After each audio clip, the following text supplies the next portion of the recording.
Lindsay here with Decal World. So what we've done is we've marked right where we want it to go, and we marked that with pencil.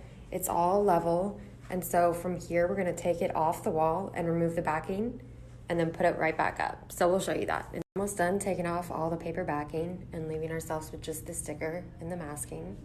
All right, so we have it all off right now, and then we're going to get ready to put it up where we have marked it over here. And we just put it up and matched right in our corners. And we even did a little extra right here just because we really wanted to make sure. So we have the X on the wall and the X on the paper, and we just perfectly line those up. All right, so now that it's all squeegeed down, we've got Andrew here. And notice how he's pulling straight down with the transfer tape and not pulling out. That is really key for smaller lettering like this.